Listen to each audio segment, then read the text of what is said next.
There you go. Hey, everybody, I'm the Dr. Bob Lee from 107.5 WBLS. You are watching Open. Thank you, thank you, thank you. We appreciate you. Coming up on today's show, we're here from the film director and actor of a film that has recently been selected for screening at the Tribeca Film Festival. After that, we'll speak to the advisory board member of an important initiative addressing gun violence in the black community. You don't want to miss it. The conversation is going to be great. All right, and plus, we'll check in with the latest news from our friends at MASC Hospitality. He's all over the place. He's doing work. He has his sleeves rolled up. He's doing his thing. He's in the Hamptons right now. We'll talk to him. We've got that gearing up for the summer with their night market in New York City. It's a big series. The food is good and all of that. That's coming your way. Then we'll highlight some of the food choices that that'll have you salivating. After that, we'll be joined in the studio by an author and entrepreneur who is doing her part to improve inclusivity, accessibility, and visibility for those dealing with disabilities in the literary community. And finally, we'll sit down with a friend of the show who will join us to highlight his recent 5K invitational event. So sit back, kick off your shoes, and relax your feet. We've got you covered like a blanket right here on Open.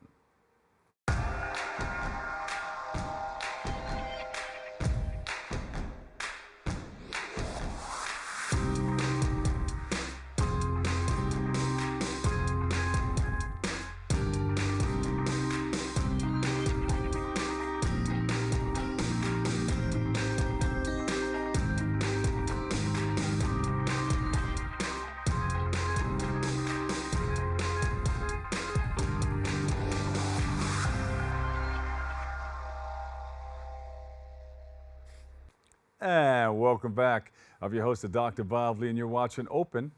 It's that live interactive program that brings the Bronx, New York City straight to your TV set. You can stay connected through social media at BronxNet TV. Leading things off, our first guest is the film director of the film Bitterroot. They join us to shed some light on the film and speak about the process that went on during its creation. So please welcome to the show, Vera Brunner-Sung. Vera, welcome to the show. Hi, thanks so much for having me. So what was the process like for entry into this year's Tribeca Film Festival?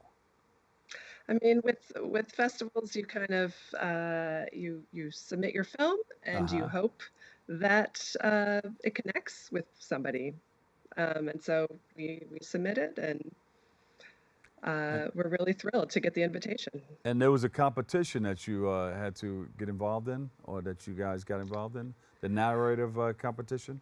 Yeah, so it was really wonderful that we were selected for the festival and then programmed into this 10 U.S. feature narratives, and so we compete. These films compete for prizes at the festival, and we were really thrilled to receive a special jury mention for cinematography. Woo, there you go. Congratulations.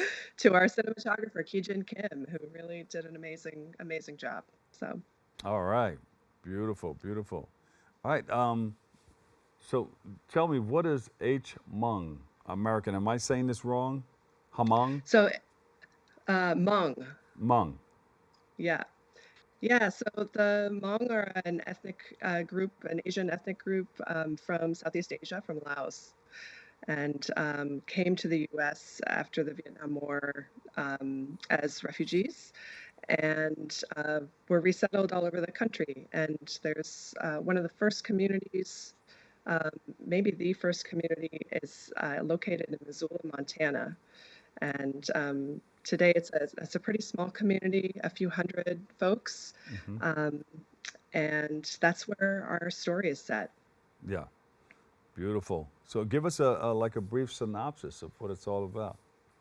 Yeah, so the film follows a kind of a Hmong man who is living in Montana and recently divorced. He's trying to heal from this painful divorce, and when the film starts out, you don't really know much about his story, and the film kind of starts to reveal gradually what happened. In the meantime, he's receiving all this pressure from his family and his community to remarry, and so we can kind of see how he navigates this. And so I think anybody who's experienced that, living up to your family's expectations, or your community's expectations, and still trying to be an individual and deal with your own things in your own way can connect with the story, I hope. Yeah. And how did you come up with the name?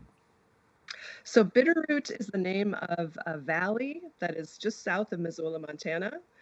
And that's where a lot of the sort of wilderness scenes take place. Our main character, Lou, he ends up foraging for morel mushrooms, which, if you're not familiar, morels are these really coveted, delicious mushrooms that grow in the forest, and they really thrive after wildfires. Uh-huh. And so he goes with a group of guys into the mountains in the Bitterroot Valley to forage for mushrooms.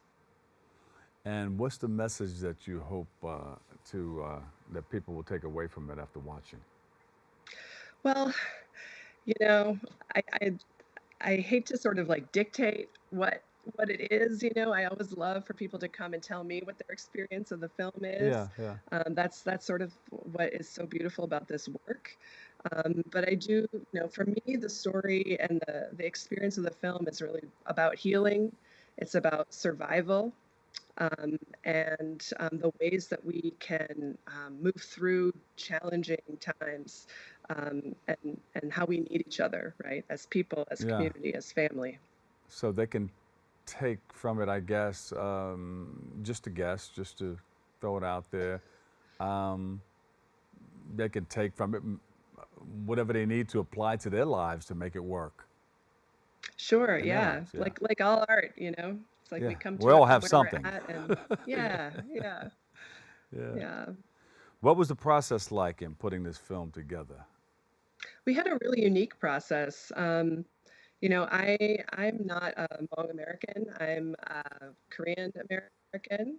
Um, and the process was, for me as an outsider, like not wanting to come and tell a story from a community that's not mine without a really meaningful collaboration.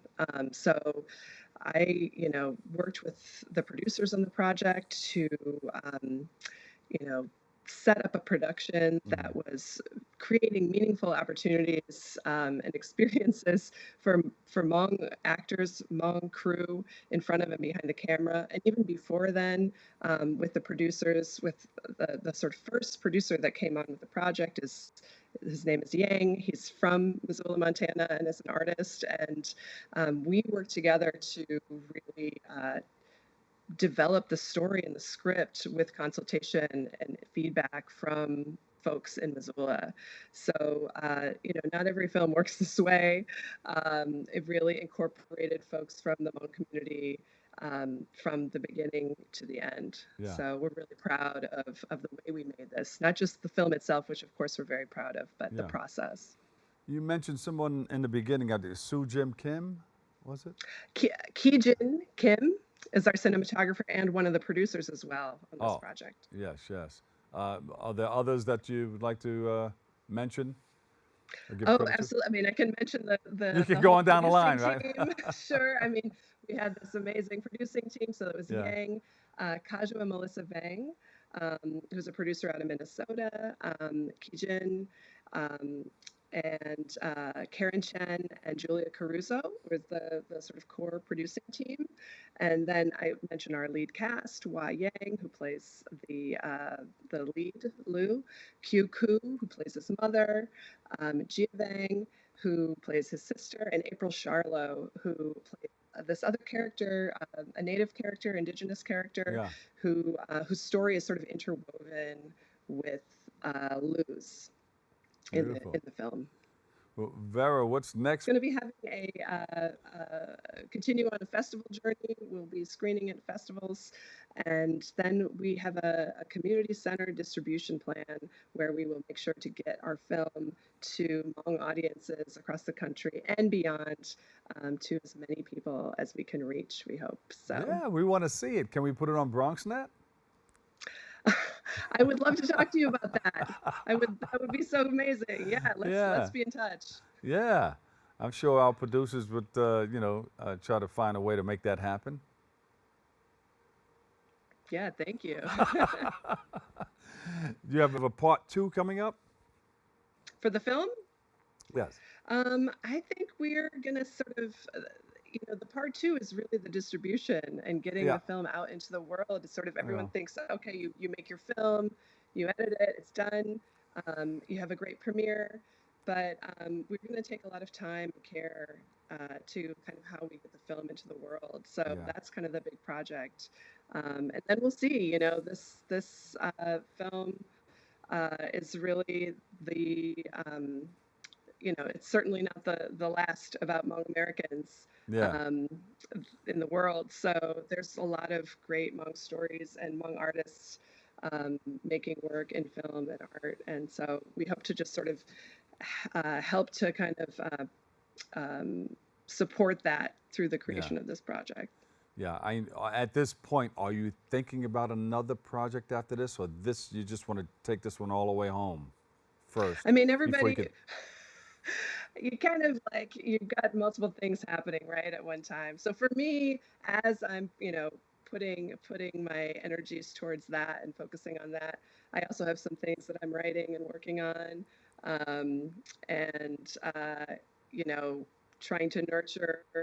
I need some focus time with my screenwriting, but I do Yeah. have some projects in the works.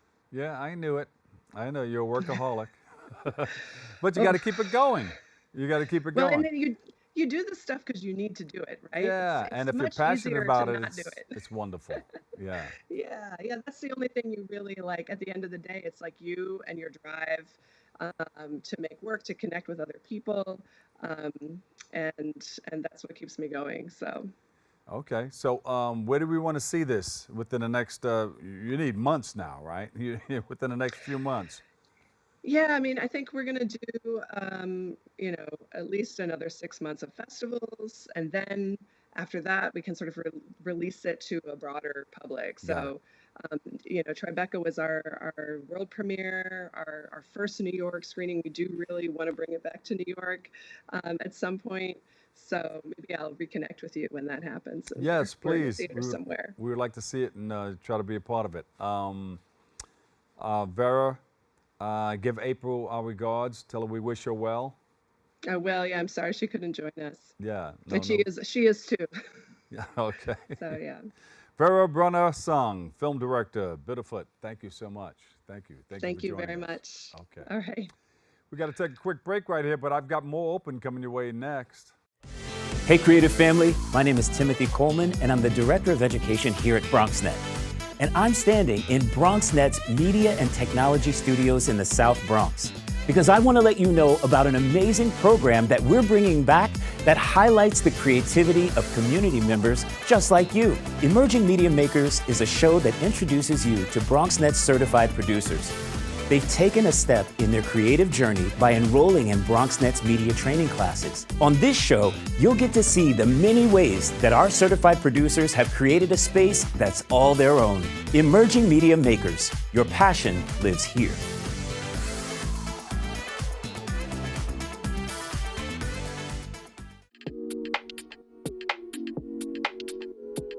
Hello, my name is Tyrone Lowe. I host a show at BronxNet called The Legends, where I bring real legends, DJs, upcoming artists, actually people from the past that's into entertainment.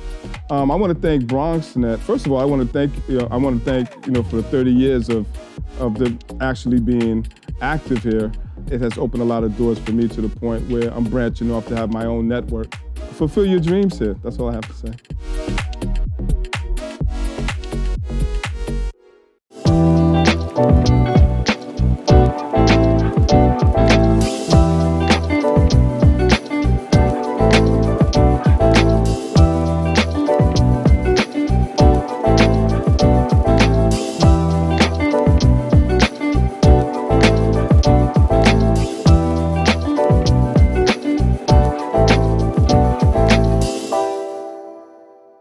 And welcome back. Our next guest is a national security expert and U.S. Navy veteran. He is a board advisor for the Celebrities Against Gun Violence Initiative, and he is with us to highlight the efforts being taken to address gun violence in the Black community and beyond. Please welcome to the show, Kevin C. Meggett. Hey. Kevin's in the house. How you How doing, are you, man? my brother? Good to see you. Nice to see you.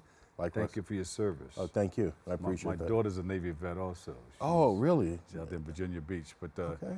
it's not about us, it's about you. Let's talk about what you're doing. But thank you. I Thank you. appreciate that. So I'm with an organization called Diversity and National Security. I wish I was a national security expert. I'm not that yet. Yeah. Veteran, yes, but the founder, her name is Asha Castleberry Hernandez. She is the expert, and she also advises the White House. So she was supposed to have been here, but they had called a very important meeting talking about Black trauma and gun violence, and so she's on her way to Capitol Hill to engage into a conversation, and brought me here, and I'm able to talk to you the got initiative, this. so, You got this. We you know, appreciate you being here. I appreciate being here. Thank you. So how did this come about? Celebrities Against Gun Violence, the So- initiative. Asha has diversity and national security, where she looks at national security as a whole and make it more diverse, because it's not diverse. Yeah. And she's looking to make it more diverse. And then gun violence became a very big issue. And it was like, oh, wow, we have to do something about it. Yeah. And she came up with the slogan, Celebrities Against Gun Violence. And we've been hitting the road ever since. And we've gotten some really great people on board to, I was going to talk to you after the show. No problem. We'll do it. We'll make it happen. All right. What is the mission and the goal of the initiative? The mission and the goal is actually to have a conversation, to look at gun violence as a national security threat, which it is. Gun violence in America is the #1 killer in the Black community. It beats AIDS, it beats cancer, beats COVID. It's the #1 killer, and it's the thing is, it's preventable. So how do we have a conversation towards prevention and moving towards mental health, because there's a mental health aspect to this. They got rid of bump stocks, but the Supreme Court came in and said, "Nah, let's put this back in here." Yeah, people can use bump I stocks. heard about it, so I don't know enough about it to actually really speak on it. But I just heard about it last night. So. Yeah, it's a apparatus that you connect to a semi-automatic gun, and it makes it automatic. Oh wow! Yeah, so you can shoot more bullets, I guess. But Well, I they think put that back out on the market. I think universal background checks is a very good tool to have. And then this initiative isn't a Democrat or Republican-led issue. It's a bipartisan issue. Yeah. So we work on both sides of the aisle with Democrats and Republicans. Yeah. We're just looking to yield real results. How important was it for you to become a part of this initiative? Very, on a few levels, because I've had friends and family victims to gun violence. Yeah. And again, it could have been prevented in hindsight. Well, you see a lot of it growing up in the 5 boroughs. Not only Absolutely. in the 5 boroughs, but in the suburbs too. Absolutely. A lot of the school shootings. And that goes back to the mental health aspect of it. Yeah. So I mean, I think you should have to sit with a psychiatrist or have a clean, good mental health, because we all have mental health. The objective is to have good mental health. Yeah. You have to have good mental health to be a gun owner. So, what are some of the possible? You mentioned some of the other things, but what are some of the resolutions to addressing gun violence in our Black community? Definitely. You mentioned background checks. and all Background that. checks, definitely universal gun background checks. Mental health. We have to put money into mental health. Yeah. It's imperative. Economic inclusion and development, because when you look at crime, not just in the Black community, but in any community, when you have high jobs, you have low crime. When you have low crime, you usually have high jobs. So the first thing, if a borough's plagued by a lot of crime, first thing you have to do is let's look at the unemployment rate in that borough. And nobody wants to take away guns, but they just want to take away. We just want you to be responsible. Yeah. It's not, we're not trying to infringe on the Second Amendment. Yeah. We ask that we have some type of responsibility. Oh, are you a gun owner, if you don't mind me asking? Well, no, I'm not. Yeah. New York, and now New York State, or rather New York City, I'm sorry. New York City makes it very hard to become a gun owner. And it's not necessarily bad. I don't frown on it, to be honest with you, because a lot of these open carry states have high gun violence ratings. You look at, the statistics are there. Do you think that the people who own guns legally are more careful with their guns? I think they should be. That's one of the things that we're trying to put. They're not used for crime, I guess. No, I don't know. They're not. I don't think because they have to take classes in order to get those guns. Absolutely. Yeah. Now there are other people within the initiative that are in our initiative that are gun owners. So we're not trying to take no one's guns. We just kind of want there to be some type of responsibility. I mean, personally, I think that your Second Amendment is a right, but sometimes, I think it should be a privilege. But this is just me. Yeah. I'm speaking for me right now. Yeah. I think being a gun owner should be a privilege, because with privileges come responsibilities. Yeah. And so we have a lot of rights and we have a lot of irresponsibility, but this is just me talking on behalf of me, and Yeah. Now there's a big fundraiser coming up, right? Yes. Thank you so much. You got a lot of comedians involved? Yeah, I got. I'm doing this because we're not government. We're not. Yep, there it is. We're not funded, so we have to do certain things to raise money. To continue to do the work that we do. And I have Ron Anthony. He was the artist that was formerly signed to the late great Luther Vandross. He's singing, and I have a whole bunch of comedians. G.L. Douglas and Young Tef, and just a whole bunch of comedians, and it's called Comedians Against Gun Violence. Yeah. So that's Saturday at the Triad Theater. On the 22nd, right? On the 22nd at the Triad Theater. Put that up one more time. Put that poster up one more time. There it is, right there. Yeah, I see it. Yeah. And we still look at. You could go on the Triad website and actually purchase tickets. We still have tickets for sale. All right. Great. And you're helping a great cause, and it's going to be a great show. Yeah. All right. So people still want to jump on, right? Yeah, sure. Yeah. You got a lot of comedians calling right now. Hey, man, I want to get on. How would I get on that show? I'm already looking at doing the second one. Oh, really? Hopefully, we'll do the second one down in D.C. Oh, okay. That's the goal. Good. But I think the power of celebrities, and we have some great celebrities. We have Ice-T that's on this initiative, Christopher Williams, Big Daddy Kane. These are people that are, selflessly lending their voice, because, quite honestly, they have more influence than politicians. Yeah. So, and the hip hop community, unfortunately, burdens some of the blame of where the gun violence is. So, surely they could be part of the solution too. Yeah. And a shout lot out of people, to those you're gonna guys. get some flack on that one. They're gonna text you and email you. What do you mean, bro? No, I What do mean, you mean it's us? it is what it is. It's just whether it's orchestrated behind a screen door or something like that, or behind a closet, whatever it could be, the labels. It's put on a certain.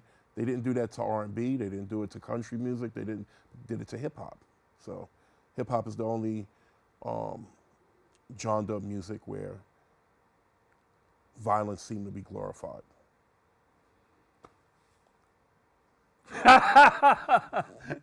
They're gonna text you, man. That's fine. No, it's all good.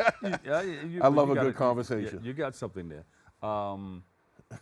So how can people get involved and contribute to this fundraising? We're about to launch our website. Yeah.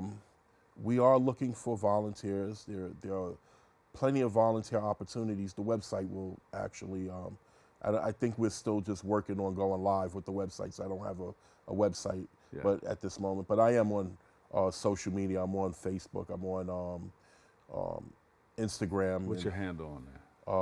Kept my name, Kevin Meggett. Yeah. So on both? on both of them. Yeah. And you can reach out to me. I'm very accessible, and I do answer emails. Yeah, you're gonna answer them. They're gonna say, "Hey, man, what are you talking about? We started gun violence. We're all about gun violence." Nah. But no, I hear what you're saying. In some of the videos, people were glorifying, guns and money and calling women out of their names and stuff like that. And I don't. And I think what it really comes down to, honestly, is a lack of ownership. We don't. Those, I'm not sure. I would honestly say a lot of those artists probably didn't want to. They're going to do what's going to produce a paycheck, but it goes down to owning and controlling. We don't own and control, not even our own problems. And that's sad. That should be the bigger conversation. The bigger conversation is ownership, what we own and what we don't own. What we don't own is even our problems.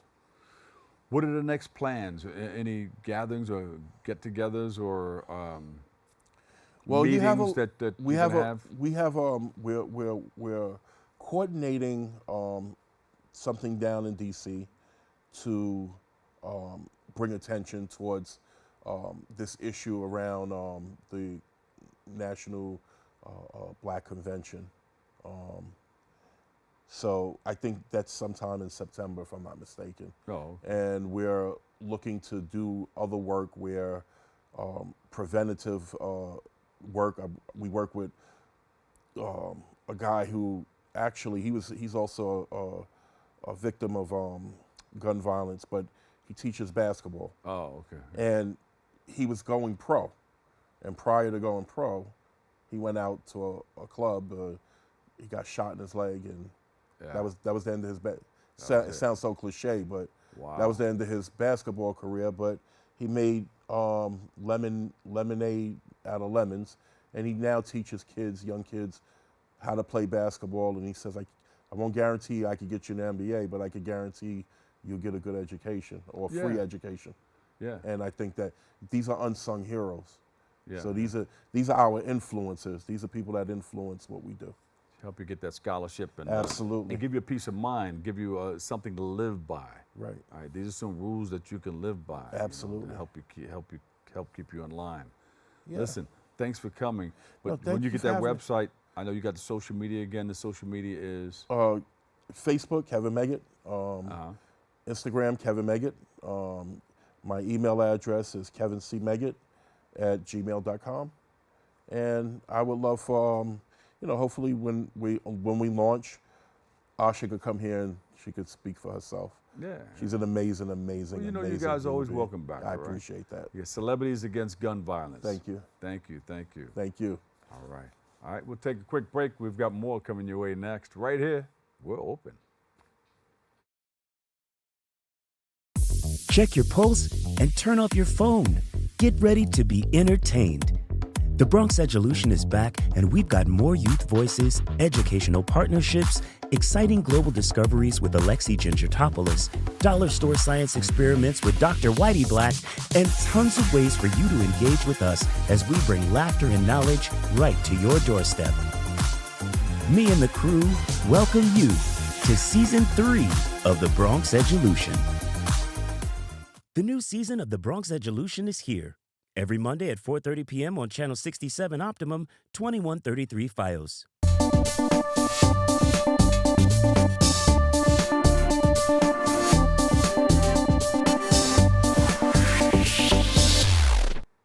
And welcome back. It's always a pleasure to see you and have you near. Thank you for letting me share in this space and time with you. I'm the Dr. Bob Lee, and our next guest is no stranger to the show. He's the founder and CEO of MASC Hospitality Group, and he joins us to give us a little taste of what his Night Market series has in store for us in 2024 and more. So please welcome to the show, Marco Shalma. Marco, welcome. Hey, buddy. How you doing, Dr. Bob? Nice to see you again. Nice to see you, too. I heard you had your hands behind your head, got your feet up, you're laying back, got your shoes kicked off. What's going on? You know, we are right now. We are at the Hamptons. We are working That's on what the I'm Long talking Island about. night market. Yeah, but it's not all vacation and good No, I time. get it. We are working right now to launch the Long Island night market, which Uh-huh. is going to be in addition to the night markets that we have in the city. So Yeah. exciting. Well, you could do that with your shoes off for a second, right? For a little while, 5 minutes maybe. I don't know if shoes off, but definitely with shorts. There you go. So you want to launch something out there in Long Island. Tell us first of all, for the people who just joined us, about the night market that you started here in the Bronx. Yes, sir. 2016, we started the Bronx Night Market, you know, as a way to support local businesses and to Yeah. give some more exciting, affordable, and free event for the community. Yeah. You know what? We did well, and people really gravitate towards that, which made us go and expand throughout New York City over the next few years. At this point today, you know, there's the little engine that could, the little company that started at the Bronx and Yeah. now owns and operate multiple night markets around the city, the most Woo. famous, the most celebrated ones. So, you know, we're here to show as a testament of our community and showcase what you can do when you come together and you do the right thing. Yeah, I remember. I remember that little engine that started out. You know, you were Yes, just sir. kicking it all off, and you said, "Hey, you know, I want to start this thing," and it was small. You had a few vendors, and it grew from there. Now look at it; it's all over the place. You know, it's so amazing over the course of the last 6, 7 years. We from starting the Bronx night market and now being associated with the concept of a night market in New York City. I think it's a great accomplishment. You know, we still have the core team started from the Bronx. You know, so we are grateful. You know, and this year I got to be honest with you. This year the Bronx night market is kicking. You know what? You know, it's so great I this get year. it. It reminds me of the first year. The vibe, the attitude, the community. Nothing beats that. Bronx Night Market on the first Saturday of the month, all the way through November. It's just been fantastic so far this year. And you're consolidating the night markets. You know, after now that we got the six of them going on, you know, we decided to kind of pull a move and basically call them Night Markets NYC, Bronx Edition, Uptown Edition, Vegan Edition. It Ah, just yeah. helps us to be more focused when it comes to like the marketing and be able to really focus on kind of giving the community a little bit more what they need, a little bit more, you know, and then we have so many customers that they go to the Bronx, they go to the Latin one in Dykeman, they go to Uptown, and we consolidating the information for them and be able to focus more on creating like exciting content and also giveaways and prizes and everything that we do. Yeah, and you know, you got the vendors. You got vendors with different types of food from different backgrounds, different cultures. But not only that, you have entertainment. Talk about all the things that people can experience at the night market. Oh man, you know, this year we have our roster is built out of about 200 different food and merch vendors, all local to New York City, and are fantastic. We have a lot more Latin food this year. We have, you know, we celebrating stuff from food from Colombia, Venezuela, Panama, but also a lot of Caribbean food. You know, the selection of like Jamaican cuisines and other places in the Caribbean it's fantastic. Add to that the fact that we are always focusing on bringing some culture aspect to that, you know, because you give an opportunity to small business owners, but you want to also give opportunity to local artists, you know, performers, dance group, bands, DJ, all of that. So the night market has become not just only a place of like gathering and supporting and eating global food and also supporting business community, but also a place where you can kind of discover new acts, new performers, new in anything with entertainment and putting it all together under the three C's of cuisine, culture, and community, which has been a foundation of our company. Yeah. It's just fantastic. Marco, I'm always salivating every time I interview you. I just can't I help know, myself. man. And you know, we keep saying we got to get out to one of them. For instance, I think you had some dates up there a little while ago. When did they start So out? we have we have the upcoming in July and August. July 7th is the next one in the Bronx. And we have a collaboration with the Bronx Borough President's Office to bring what used to be in Orchard Beach, the summer series. It's going to be collaborating with the Bronx Night Market. This one is going to be, for the record, Dr. Bob, you know what? You let me know where you at that Saturday, and I'll come pick you up. How about that? Here you go. Let me see. July 7th. July 6th, sorry, my bad. July 6th. All right. I'll Yeah, check that and even I'll let better. you know. You let Look me at- know, I'll come pick you up personally. And the night markets go from 4 to 10 p.m. at night, right? Yes, sir. Yeah. This time around, with the collaboration with the Bronx Summer Series of the Bronx Borough President, it's going to be something, something for the books. We are doing so you're going to have 50 different food and merch vendors, but you're going to have a musical lineup that is just so incredible. So you can't miss that one. So come hungry for food, entertainment, fun. Exactly, man. Listen, you already know. You know me for a few years now, and I have the most difficult job in the world. I have to taste new food all year long, and make a decision what I like best. So you got to feel sorry for me a little bit, right? Well, I do. You're not only the CEO, you're the taste tester. Exactly. I put it in my contract. It's in the contract. It's in my contract that I have to taste all the foods. Beautiful. Marco, how do people get involved if they want to become a vendor or if they want to maybe become an entertainer? Easy peasy. Go to our website, MASCHospitalitygroup.com, or go to any of the associated websites, BronxNightMarket.com, AfterNightMarket.com, etc., etc. And you have the application form, like the vendor application, the artist application. We streamline. We respond to everybody in time, but we respond to everybody. And this is one thing that we're doing. The goal is to increase and to expand our community of small businesses and local artists, and really to create more exciting things. The reason we grow and we keep opening more spaces is because our business community and our community tells us we want more, and we're here to give that. The way that we do business. There you go. Want to give a shout out to some of your partners, some of the people who work with you? Man, I want to give a shout out to you guys and always being supportive of us, like Open and BronxNet. But I also really big shout out to all my team who has been working day in and day out, for years now, to make sure that we bring some level of entertainment, a level of events that are at the top of the game. So I'm really nothing without my team, and I really want to give a big shout out to them. There you go. I'm going to come starving to one of them. I'm going to give you a shout out. Say, hey, Marco, we're coming down and I'm hungry. You got my number. I'll be waiting. You got it. Marco, what's next for the Night Market series after this? After the rebranding? Big things happening right now. We adding the Long Island Night Market, and then we are working right now on a big. The biggest event today that we do is a series in a Pier 76, right behind the Javits Center. It's a New York Latin Food Festival. It's going to be the biggest one in the country over the course of 4 consecutive Fridays. But we have big plans for the winter. We've been talking to the community. We've been doing surveys, and the community says we want the Bronx Night Market and the other night market year round. So we're working right now to make that happen and have continuation, so people have something to do between December and April.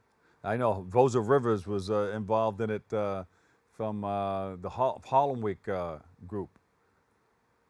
Yeah, Vosa Vosa is one of the most amazing, incredible human beings that I've ever met. A great mentor and a friend, and I wish him health and for us to have him here as long as we need. Yes, thank you so much, Marco. We appreciate you, man, and good luck with everything. And we're gonna come hungry. We're gonna bring the whole team. Marco Shalma. You're not threatening us. We're ready. We're ready for you guys. Marco Shalma, CEO, MASC Hospitality Group, and founder, Uptown Market. We appreciate you, brother. Appreciate you guys. Thank you so much. You got it. We'll take a break, but wait, I've got more next on Open.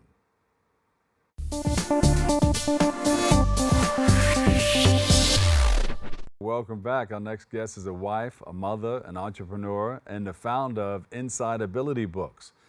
She joins us to speak about how she's advocating for others who deal with disabilities in the literary community and beyond, and highlight her Inside Ability books too. So please welcome to the show. Here she is, Krystle Boateng. Thank you so much for Is having there me. Boateng? Yes, Boateng. Yes, yes. Yeah. Tell us about how you got started with this whole thing. You had some things happening in your life that led you to get more involved in what you're doing now. Absolutely. Yeah. So I always like to give a little background knowledge about the vision loss community. We are actually 8% of the U.S. population, or roughly about 20 million Americans. Yeah. And so on that spectrum of vision loss are people who have very poor vision that cannot be corrected by glasses or contacts, etc., all the way to the other side where you have little to no usable vision. And so along that spectrum are men, women, parents, grandparents, children, all races, all ages. And if you ask any one of them, they'll have a unique workaround for a particular pain point that they have. Now for me, I've had or been living with vision loss for the last 20 years. And so I know where to get my aids, my large print, my different things, my magnifiers. But when I became a new mom with my first son, I struggled at story time. I could not find books that were large enough for me to read or had a high enough contrast for me to see. And so I took on the undertaking of figuring out how I could make that work for myself. And that's how Inside Ability Books was born. And then I presented it to the market to help other storytime strugglers like myself. Now, you had vision loss since age 19? Yes. What was happening when you found out that this was going on with you? Sure. So I was in college. I was away from home. I was in DC. I was at GW. And I'll try to give you the quickest version of that story. Yeah. But ultimately, I just started to notice changes in my vision. I hadn't met anyone who was visually impaired or legally blind before, no one in my family. So I really didn't know what was happening. So, you know, when I would talk to family and friends, it would be like, oh, well, you're studying a lot, get some more rest, you know, that sort of thing. You thought it was that probably also, right? Exactly, exactly. I had no point of reference like, oh, this is serious. Then just one particular morning, I woke up and I had my first what they call inflammatory attack. And that was of the eye condition called uveitis, which is an inflammatory eye condition. It's autoimmune. And it closes off the optic nerve a little bit, or what is it? Well, no, actually for me, it's just like my body's having a allergic reaction to the tissues in my eyes. And so it creates a lot of inflammation and light sensitivity and tearing and difficulty seeing, very, very blurry vision. Is it stable or is it getting worse? Well, for me, I'm currently in remission. But for many years, I was up and down and all around. And to be honest, what ultimately led to me being legally blind was a procedure that I had during that time when the inflammation was active that scarred my retinal tissue. So I actually have central vision loss, which is what leads me to be visually impaired. How do I look to you now? Am I Sure. So, and I'm happy to answer that, but I also brought some simulation glasses to kind of help along the conversation. I have a pixelated blob in the center of my vision. So my challenges are facial recognition. So I often have kind of awkward social interactions because I'll say, oh, nice to meet you. And they're like, girl, you know me. And I'm like, oh, sorry. I didn't catch the voice. Why do that, though? Or, you know, if I'm meeting someone for the first time and I anticipate that I'm going to see them again in that scenario, I'll usually try to say, hey, by the way, I'm visually impaired. Feel free to tap me or say my name because I don't ever want that situation where they feel like they've locked eyes with me across the room and smiled and I look through them like they're not there because I don't see them. She didn't pay any attention to me. Right. So beyond that is reading, right? She thinks she's all of that. She's not Exactly. You know, someone could really be holding a grudge, you know? And so when it comes to reading, I have to hold things almost like nose to page, or I have electronic magnifiers. There's handheld ones, there's desktop ones. And then for screens, like computer screens for the cell phone, I use the software magnification that basically zooms everything big. So I'm only seeing a part of the screen at a time, and then I kind of pan as I need to. So you're making it work for you. I am. Yeah, you're making it happen. I am. But for me with story time now, when I thought about kind of cuddling up with my young one Yes. and then getting all that information early on about how important story time was for his development and his literacy, I didn't want to drop the ball there.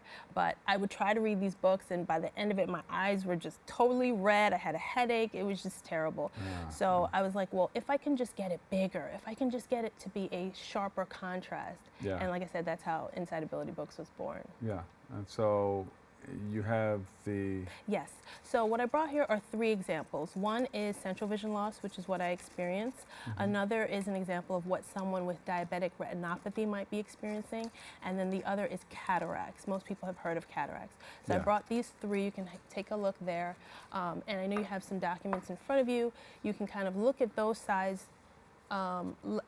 letters and words and see how difficult it might be to perceive them. This one has the dots in the middle. Right, so that one is central vision loss. And that's what you're dealing with? That's what I have, yes. And so here's the large size of my books, and all my books come in 2 contrasts. As you can see, the black background, white letter. This one has white background, black letters. So now take a look at this versus the documents in front of you. You can see how visibility is made a lot better with the larger and the high contrast. Do you have to turn your head like that to see from the corner of your eye to get a better Well, unfortunately, once your vision in the center is compromised, you can't look around it. Wherever you look, it goes with you, wherever you look. And so what happens for me is the closer I can get it, or the larger I can get it, is it falls out of the affected area, and then I'm able to perceive it. So an easier way to visualize that is if you place your hand away from your face, it's a very small area of your full field of vision. When you bring it closer, it becomes most of your field of vision. Yes. And so you can see how when your hand is further away, it could fall into, let's say, the affected area, like in my case. Once it's bigger, then it starts to fall out, and you can kind of see the letters with your peripheral vision. Yes. And this one here? That one, it's probably written on the side. I think that's probably diabetic retinopathy. Yes. So that's where like different parts of the vision are obscured. Oh, yeah. Yeah. And so small print, again, is going to be obscured. But the larger the print is, your brain can start to fill in the pieces, and you're able to see it a lot better. And the last is cataracts. And cataracts is kind of like, think of like a dense sheer curtain that you're looking through at the world. And so it's not as sharp. So certainly something like with a black background, white letters, nice and large, pops out a lot better than a lot of the pastels that you'll see in children's books, or the blue sky with blue letters over it, that sort of thing. Yes, yes. So the books that you've written, that you put together, help out in all conditions, everything that we experience right here. Yes, those 3 certainly. But vision loss is a spectrum, and I always like to say everyone's experience is totally unique, because there's so many different ways that vision can be impacted, right? There's night vision, there's glare with bright lights or sun. There's some people who have difficulty focusing. I have central vision loss. Some people have the reverse, like in a glaucoma where there's tunnel vision. And so in terms of accommodations for people who are on the spectrum of vision loss, there's Braille. But I lost vision later in life, and so I never learned Braille, and I'm still not proficient. There's audio formats, which can help really anyone. But I always felt, since there's so much diversity across the spectrum, there should be more of a variety in terms of the accommodations, so people can really participate at their preference. And for me, I wanted to be able to read, if I still could, perceive large images.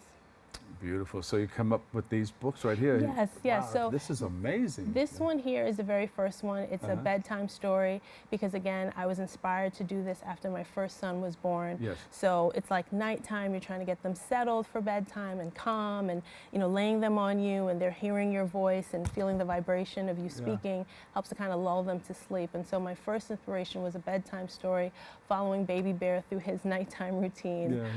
This one here is called What's So Special About Books. This one is for like a pre-kindergartner who's learning the difference between toys and books, and we don't throw them all over the place. Yeah.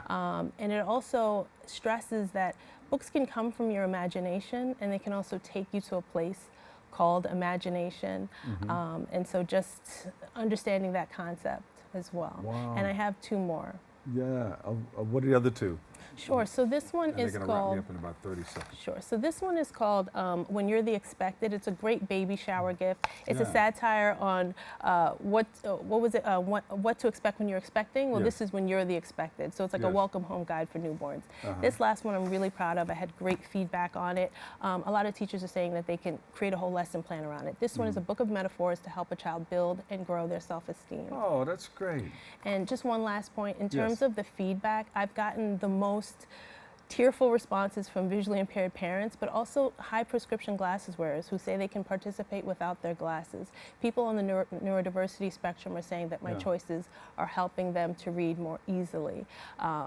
Children with visual impairments, teachers, librarians who say they can hold my book at the front of the class and every child can see it and engage with the pictures and also now the words. Oh, Krystle, we love you and thank you for so much. doing this. Thank you so much for having And me. good luck with everything. I do Krystle appreciate that. Thank you. Boateng. Yes. She You said, no, got you it. can say it the other way, but no, I'm going to leave it this way because I know how to Exactly. say it.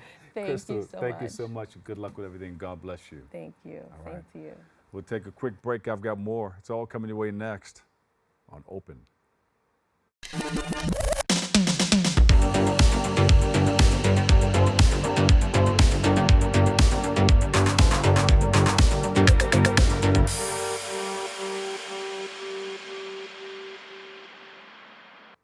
And there you go. Hey, welcome back. Our last guest is a certified personal trainer and the founder of FiT LLC. He's here to speak about his journey in the world of sports, fitness, and to highlight his recent 5K Invitational event. It was fantastic. I heard it went down. It was on and popping. Please welcome to the show, Oscar Ivy Kemjika. Welcome. Thank you. Welcome to the show. Wow, thank you. All right. Pleasure. I like this IB Fit and Yeah. IB 5K and all the things that you put together. Yeah. Now that already took place June June 1st. How was that? Great turnout, 35% increase on the registrants from last year. Yeah. We're growing, man. I'm excited. So what do you see happening next? You got something coming up. I just don't want to Yeah. hang out on this thing here. No. So we got something else happening on August 3rd. I'm partnering with the Congress of, it's the Bronx chapter of District 12 of the Bronx, and Kevin Riley. We're putting together a nice community sports day. All right. Where's That's that going Saturday, August 3rd in Hafen Park in the Bronx. Yeah. And what time does that start?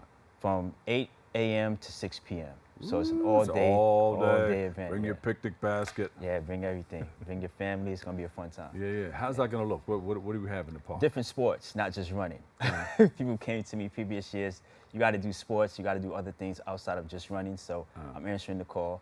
You know, we're gonna have football, soccer, basketball, track relays, running. It's still gonna be some running, but that's more sprinting, and different activities as well. Oscar, we didn't let anybody know that, because of course you were here before, so people who were watching it before got an opportunity to find out, that you are a personal trainer. Yes.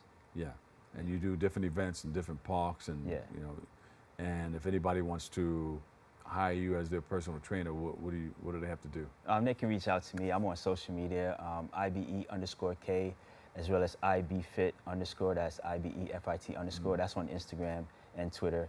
And they can contact me via email, ibfitnyc@gmail.com. Beautiful. And hopefully we can put that on the description of this. Now, somebody just starting out, they hadn't worked out in a long time, what do they have to do?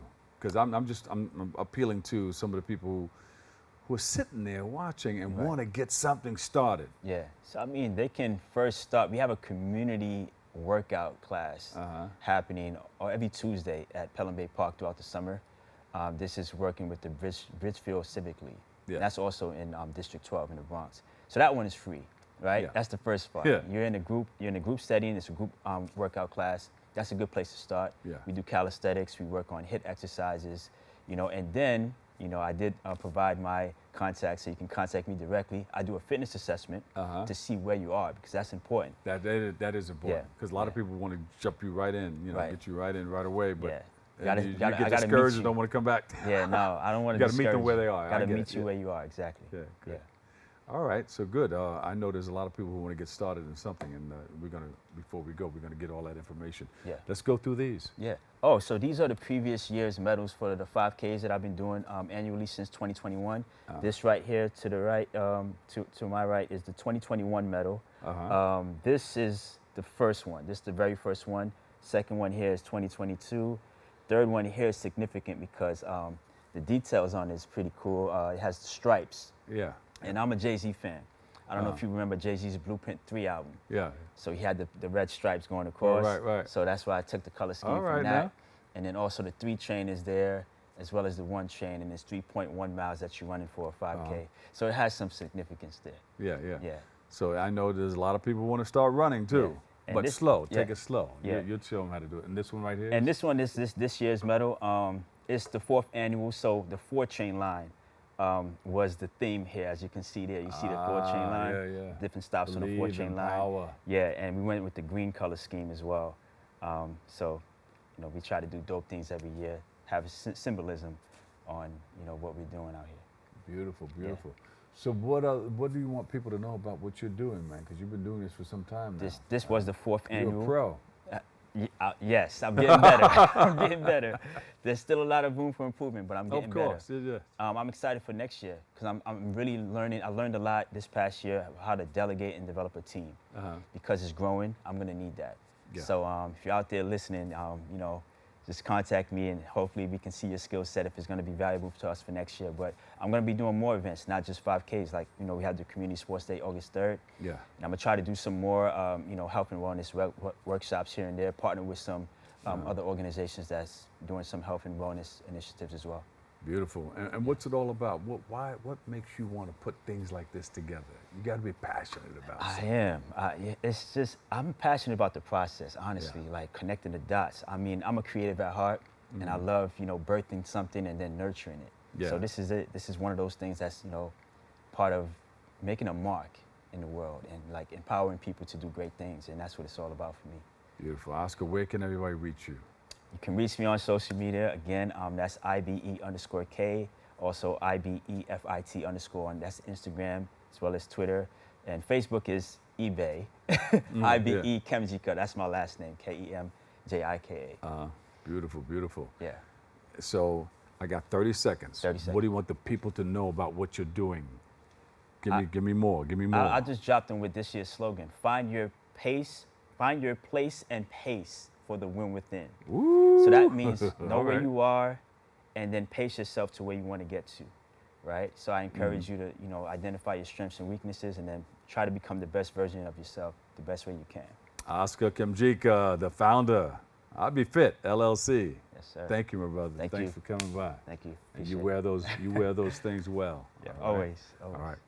Unfortunately, that's all the time we have for today's show. I want to thank our guests, our viewers for tuning in and checking it all out. You can keep following us on BronxNet TV for continued coverage. Thank you for letting us share in this space and time with you. And I'll make sure you tune in to our host, Kibben Arlene, Darren Jaime, and Rena Valentine for new episodes of Open Tuesday, Wednesday, and Friday. I'm the Dr. Bob Lee, and I'll see you over 107.5 WBLS. And always remember this: what you are is God's gift to you. What you make of yourself is your gift to God. So choose your choice. Let your choice control the chooser. I love you all. Have a great day. Catch you another day, another way. Love you all. Peace.